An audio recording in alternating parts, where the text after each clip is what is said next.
이 시간 다 같이 함께 말씀 보겠습니다. 요한복음 9장 1절에서 3절까지의 말씀입니다.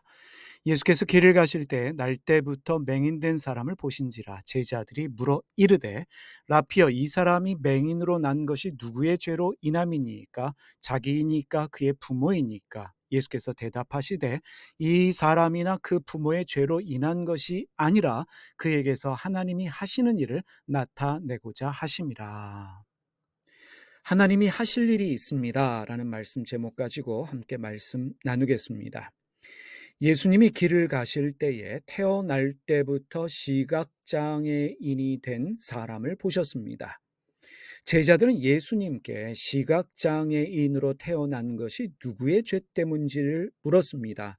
이 질문을 통해서 제자들이 어떤 생각을 가지고 있는지를 알 수 있습니다. 제자들은 장애를 가지고 있는 것, 질병을 가지게 된 것이 죄로 인하여 하나님이 저주하셨기 때문이다, 심판하셨기 때문이다 라고 생각하고 있습니다. 그래서 제자들은 시각장애인이 된 것이 본인의 죄 때문인지 부모의 죄 때문인지를 예수님께 묻고 있습니다. 현대적으로 제자들의 질문을 이해하면 이렇습니다. 저 사람이 전생에 무슨 죄가 있어서 얼마나 팔자가 안 좋으면 분명 하나님의 심판 때문에 저주 때문에 시각장애인이 된 것이 맞지요? 라고 질문하고 있는 것입니다. 어떤 이유 때문에 전생에 죄가 있어서 사주팔자가 안 좋아서 하나님의 심판, 저주 이 중에 무엇이 답인가요? 라고 묻고 있는 것입니다. 여러분 생각해 보시기를 바랍니다. 자녀가 시각장애인으로 태어나면 제일 고통스러운 것은 바로 부모입니다. 예수님 당시의 사람들은 부모의 죄가 3, 4대까지 간다고 믿었습니다. 이렇게 믿고 있는 부모에게 시각장애를 가진 자녀가 태어난다면 부모는 말할 수 없는, 표현할 수 없는 고통을 당하게 됩니다. 시각장애를 가진 자녀를 보면서 마음이 고통스럽고 또 주변 사람들의 부정적인 시선도 견뎌내야만 합니다. 부모만 고통스럽겠습니까? 아닙니다. 제자들의 질문을 살펴보면 당시 사람들은 질병 또는 장애가 부모의 죄 때문만이 아니라 본인의 죄 때문이라고도 생각하고 있다는 것을 알 수 있습니다.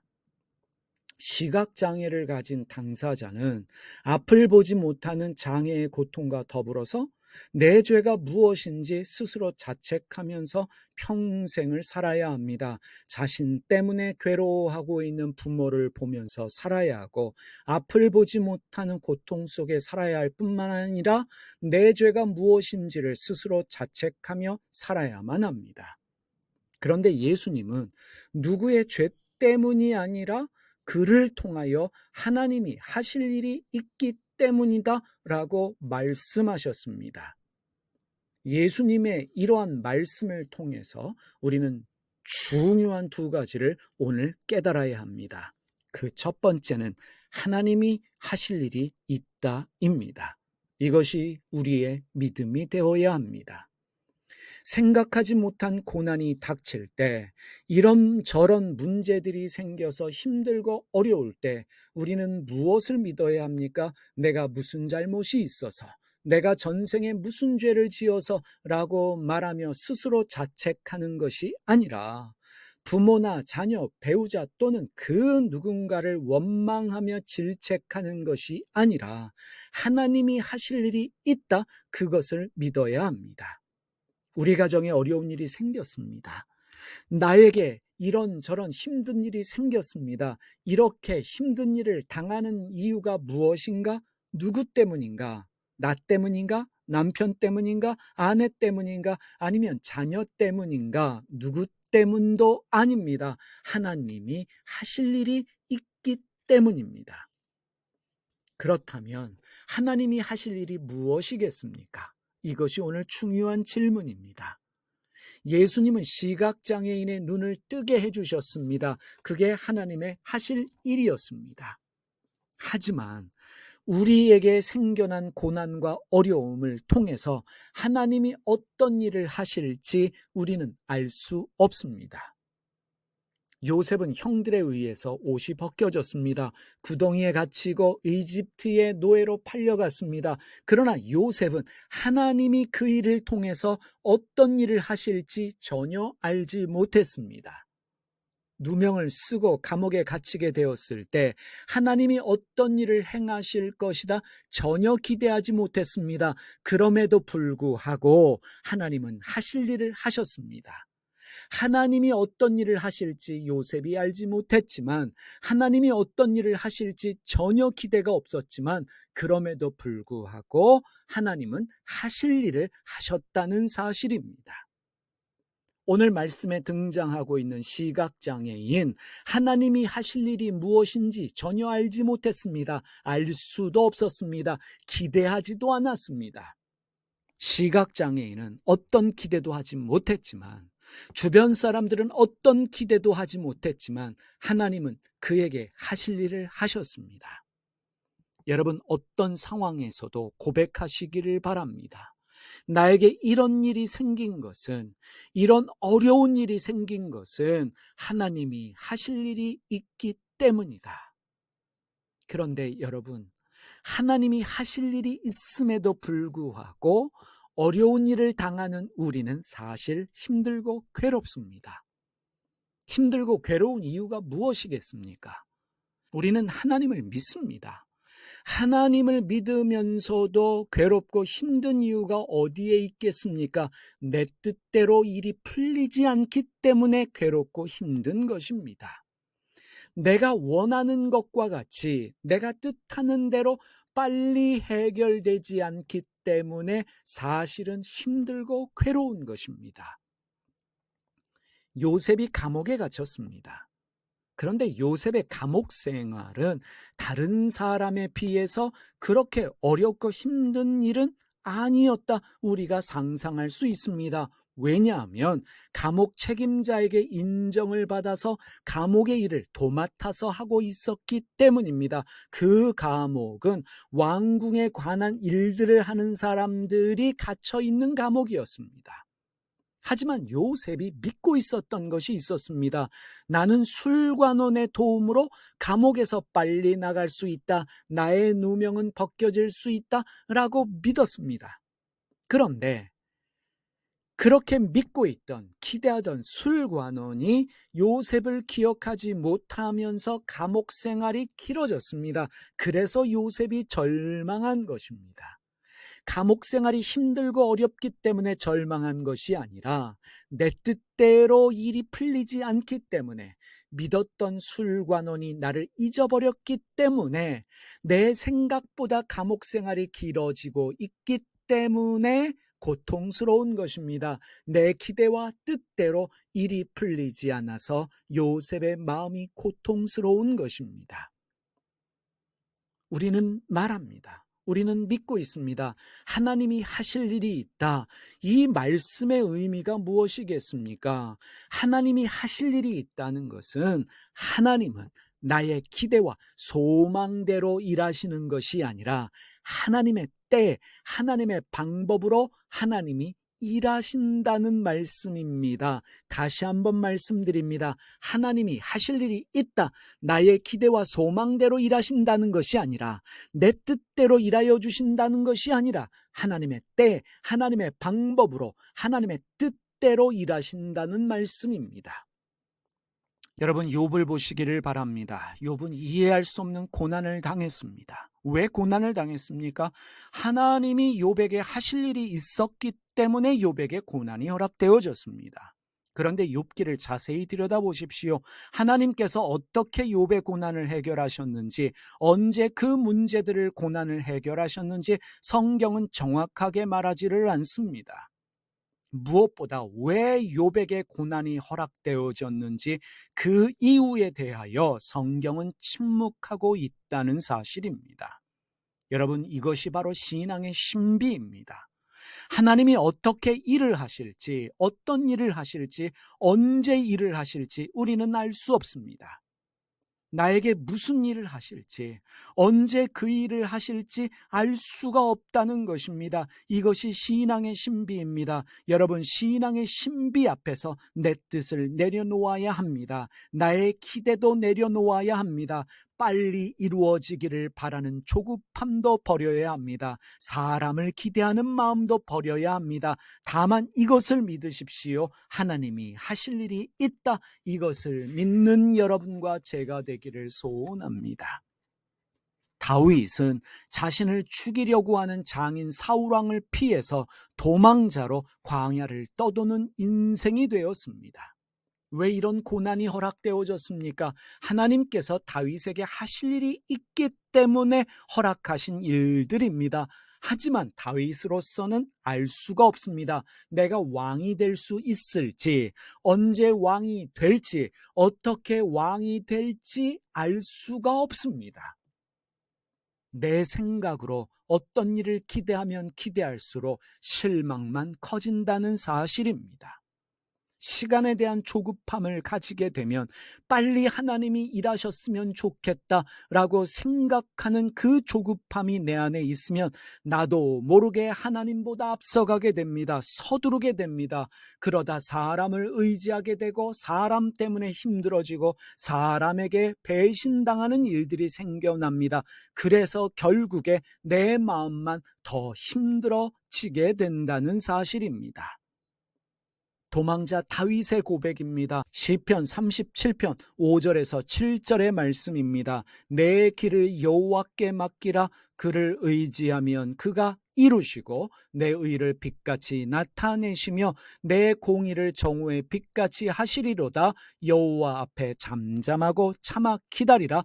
자기 길이 형통하며 악한 꾀를 이루는 자 때문에 불평하지 말지어다. 이 고백이 여러분과 저의 고백되기를 소원합니다. 우리의 모든 길을 주님께 맡기십시다. 언제 어떻게 하실지 우리는 알 수 없지만 주님을 의지하면 주님이 이루십니다. 우리에게 허락되어지는 모든 일들은 우리를 위한 일뿐만 아니라 우리에게 하실 일이 있기 때문입니다. 오늘 말씀을 통해 깨달아야 될 중요한 두 번째는 다른 사람에게도 하실 일이 있다는 것입니다. 나에게 일어난 그 일을 통해서 하나님이 하실 일이 있듯이 다른 사람에게 허락되어진 그 일은 그 사람에게 하나님이 하실 일이 있기 때문이라는 것입니다. 우리는 성경을 읽을 때 나에게는 관대합니다. 그런데 다른 사람에게는 엄격합니다. 나에게는 하실 일이 있는데, 나에겐 분명 하나님이 하실 일이 있는데 다른 사람에게 일어난 그 일을 통해서 하나님이 하실 일이 있다라고 생각하는 데는 우리가 부족합니다. 우리 안에 있는 선민의식을 버려야 한다는 말입니다. 예수님 당시의 유대인들은요, 자신들만 하나님이 구원하신다라고 하는 선민의식이 있었습니다. 당시의 바리새인들, 제사장들, 율법학자들, 자기들은 하나님 열심히 믿으면서 하나님 뜻대로 살고 있다고 생각했습니다. 그런데 다른 사람들, 이방인들, 여성과 아이들, 장애를 가지고 있는 사람들, 질병을 가지고 있는 사람들, 그들에 대한 편견을 가지고 차별했습니다. 저들은 죄인이다. 저들을 하나님이 쓰실 수 없다라고 생각했습니다. 세리와 몸을 파는 직업 여성들을 죄인이라고 말하면서 그들을 차별하고 멀리했습니다. 우리만 하나님이 사랑하시고 우리만 하나님이 쓰신다. 우리를 통해서만 하나님이 일하신다. 유대인들과 같은 사고를 가지고 있던 제자들, 시각장애인이 된 것이 본인의 죄 아니면 부모의 죄다라고 생각하며 묻고 있는 제자들에게 하나님이 하실 일이 있기 때문이다 라고 말씀하셨을 뿐만 아니라 그 시각장애인의 눈을 뜨게 하심으로 말미암아 제자들의 사고와 시각을 바꾸어 주셨습니다. 그에게서 하나님이 하실 일을 나타내고자 하심이라. 무슨 뜻이겠습니까? 저 사람도 하나님이 쓰신다. 내가 기이하면 다른 사람도 귀하다. 다른 사람에 대하여 함부로 말하지 말라, 함부로 판단하지 말라라는 말씀입니다. 내 주변 사람들이 어려운 일을 당하고 있습니까? 고난을 당하고 있습니까? 질병을 가지고 있고 장애를 가지고 있습니까? 그 사람의 죄 때문이라고, 그 집 부모의 죄 때문이라고 회개해야 한다고 함부로 말하지 마시기를 바랍니다. 엇보이다, 팔자이다 말하지 마시기를 바랍니다. 목사를 대적했기 때문에, 교회를 떠났기 때문에, 11조를 안 했기 때문이라고 종교적인 판단을 하지 마십시오. 율법으로 사람을 심판하지 말라는 이야기입니다. 다른 사람에게 그렇게 떠벌리지 마십시오. 저 집안이 문제가 있는 것은, 고난을 당하는 것은, 자식들이 어려움을 당하는 것은 그의 죄다, 그 부모의 죄다, 집안의 이런저런 문제 때문이다. 함부로 말하지 말라는 것입니다. 어떤 사람에 대하여 편견을 가지고 차별하지 말고, 비하 발언하지 말고 판단하지 말아야 합니다. 적어도 예수님을 따른다라고 말하는 우리는 하나님이 하실 일이 있다라고 말하면서 모든 사람을 축복하며 기도해 주어야 합니다. 그런 의미에서 오늘 우리가 읽었던 본문의 말씀, 성경 번역이 아쉽습니다. 앞을 보지 못하는 사람을 개역개정은 맹인이라고 번역합니다. 새 번역은 눈먼 사람이라고 번역을 하고 있습니다. 맹인, 눈먼 사람, 장님이라는 말은 모두 시각장애인을 비하하는 말입니다. 시각장애인이라고 말해야 합니다. 말하지 못하거나 듣지 못하는 사람을 성경은 벙어리라고 번역을 하고 있는데 이것도 잘못된 번역입니다. 청각장애인이라고 말하는 것이 올바른 번역이며 표현입니다. 번역자들이 장애를 가진 분들에 대한 이해와 배려가 없이 장애를 가진 사람에 대한 우월적 사고로 성경을 번역했다라고 생각하게 되는 부분입니다. 예수님은 장애를 가진 사람에 대한 어떤 편견과 차별도 없으셨습니다.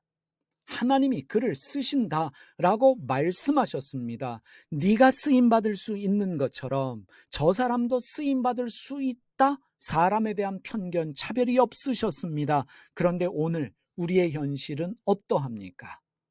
가톨릭 교회와 일부 개신교 교단은 장애를 가진 사람은 제사장이 될 수 없다라고 하는 구약의 기록을 문자 그대로 적용해서 장애인을 성직자로 임명하지 않습니다. 목사가 될 수 없고 신부가 될 수 없습니다. 여기서 끝나지 않습니다. 여성이 생리를 하면 부정하다라고 하는 구약의 기록을 그대로 적용해서 여성 성직자도 거부합니다. 신부가 될 수 없고 목사가 될 수 없습니다. 그들은 모두 예수님의 말씀을 부정하고 있는 것입니다. 여성과 장애인은 하나님이 쓰실 수 없다라고 하는 것이 그들의 생각입니다. 예수님은 그러한 생각을 뒤집어 엎으셨습니다. 그렇다면 예수님을 믿고 따르는 우리도 예수님의 생각을 가져야 합니다. 아직도 장애인에 대한 이해와 배려가 없기 때문에 비하의 단어들로 번역하고 있는지도 모르겠습니다. 장애를 가진 분들을 장애인이라고 말하지요. 그러면 장애가 없는 사람은 어떻게 말하는 것이 올바른 표현이겠습니까? 정상인이 아닙니다. 비장애인으로 표현하는 것이 맞는 표현입니다. 장애인과 비장애인으로 표현해야 합니다. 지적장애가 있거나 자폐성 장애를 가진 분들은 발달장애인이라고 말해야 합니다. 이런 표현들이 국민적 합의이고 서로에 대한 배려이며 지켜야 할 예의인 것입니다. 우리가 이런 말을 종종 하지요. 장애를 앓고 있다. 이것은 올바른 표현이 아닙니다. 장애를 가지고 있다라고 표현해야 합니다. 왜냐하면 장애는 질환이 아니라는 것이, 질병이 아니라는 것이 국제적인 합의이기 때문입니다. 불구가 되었다라고 하는 말도 있는데, 불구가 되었다라고 말하는 것이 아니라 장애를 가지게 되었다 말해야 합니다. 여러분, 보통 간질이라고 말하는 질병은 더 이상 간질로 표현하지 않습니다. 간질은 질할병이라는 뜻이기 때문입니다. 그래서 뇌전증으로 그 병명을 바꾸어 말합니다. 세상이 이렇게 바뀐다면 성경의 번역도 바뀌는 것이 당연합니다. 성경의 단어들도 바뀌어야만 하는 것입니다. 예수님을 믿는 사람들이 누구보다 이런 것을 열심히 배워서 이런 배려와 이해에 앞장서야 하는 것입니다. 개역 한글에 문둥병이라고 표현되어져 있고, 개역 개정에 나병이라고 표현되어져 있는 병도 한센병으로 바뀌어야만 합니다. 구약 성경의 기록을 보면 당시 사람들은 한센병을 전염성 있는 병으로, 유전이 되는 병으로 간주했습니다. 환자가 발생하면 의사가 없던 시절이기 때문에 제사장이 의사의 역할을 대신했습니다. 질병 여부를 제사장이 확인했고, 제사장이 그를 부정환자라고 선언하게 됩니다. 한센병에 걸리면 부정환자로 선언을 했고, 부정환자로 선언이 된 사람은 공동체 이론으로 가지는 모든 권리를 상실당했습니다. 공동체 밖으로 추방돼서 외곽에서 살아야 했습니다. 거기서 끝나지 않았습니다. 머리를 삭발했고 옷의 가슴팍 부분을 찢고 다니면서 사람들을 볼 때마다 스스로 외쳐야 했습니다. 나는 부정한 자다 라고 사람들에게 외침으로 말미암아 사람들이 자기에게 접근하지 못하도록 했습니다. 사람들을 만나는 것뿐만 아니라 가족을 만나는 것도 금지되었습니다. 여러분, 구약 성경은 의학이 발달하지 않았을 시대에, 전문적인 의사가 없던 시대에 전염병을 다루고 있는 그들만의 방식을 다루고 있습니다. 하지만 문제는 여기에 있습니다. 성경의 잘못된 번역과 사람들의 이해 때문에 한센병으로 고통받던 사람들이 현대사회에서도 강제로 격리되어 집단 생활을 했을 뿐만 아니라 심지어 강제적으로 낙태수술까지 받아야 했습니다. 하지만 현대의학이 말하는 한센병과 성경이 말하고 있는 한센병이 다르다는 사실입니다. 구약시대에는 현대와 같은 한센병이 존재하지 않았다는 것을 학자들의 연구에 의해서 밝혀지고 있습니다. 그래서 성경 번역도 달라지고 있다는 사실입니다. 참고로 서울대학교 병원 의학정보에 의하면 나병은 6세기에 처음 등장하는 질병입니다. 그리고 1873년 노르웨이의 한센에 의해서 처음으로 나병균이 발견되었습니다. 그래서 새 번역은 더 이상 문둥병, 나병으로 말하지 않습니다. 한센병으로도 번역하지 않습니다. 모두 악성 피부병으로 번역하고 있고, 영어 성경 NIV도 전염성 있는 피부병으로 번역하고 있다는 것을 우리가 알아야 합니다.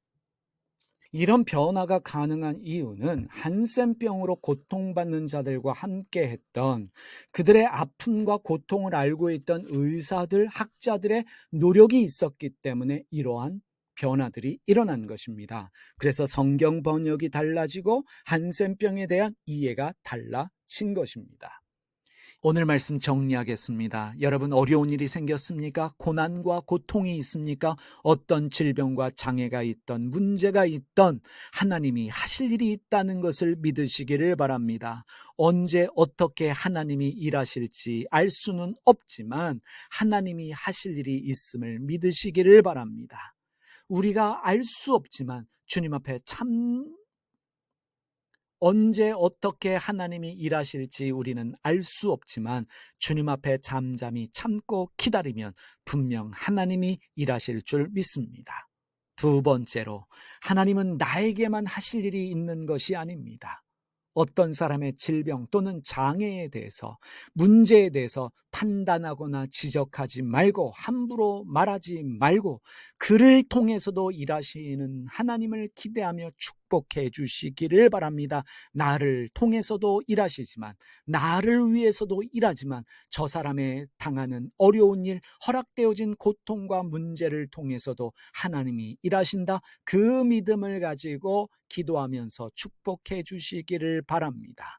무엇보다 예수님을 따르는 우리는 다른 사람에 대한 배려와 예의가 있어야 합니다. 기도하겠습니다. 살아계신 하나님 아버지, 오늘 말씀을 통해 우리에게 깨달음 주시니 감사합니다. 우리에게 허락되어지는 모든 일들은 우리의 죄 때문에, 누구의 죄 때문도 아니고 하나님이 하실 일이 있기 때문이라는 것을 깨달았습니다. 우리를 위해 일하시는 하나님, 우리를 위해 새로운 일을 행하시는 하나님을 믿고 기다릴 수 있는 저희가 되게 하여 주시옵소서. 하나님, 다른 사람을 통해서도 일하실 하나님을 믿게 하여 주시고, 누군가가 당하는 어려움과 고난을 저주하지 않게 하시고, 비판하지 않게 하시고, 함부로 말하지 않게 하여 주시옵소서. 다른 사람에 대한 존중과 배려와 예의를 가지고 축복할 수 있는 저희가 되게 하여 주시옵소서. 예수님의 이름으로 기도드립니다. 아멘. 이제는 우리 주님 되시는 예수 그리스도의 은혜와 하나님 아버지의 놀라우신 사랑과 성령님의 교통하심이 오늘 말씀을 듣고 깨달음을 얻은 모든 하나님의 사랑하는 가족들 위에, 그들이 사랑하는 자녀와 배우자, 그들의 기업 위에 이제로부터 영원히 함께 하시기를 간절히 축원드립니다. 아멘. 세상으로 나가 예수 그리스도를 본받는 삶을 사시기를 바랍니다. 예수 그리스도의 이름으로 이웃을 섬기며 삶으로 복음을 전하겠습니다. 아멘.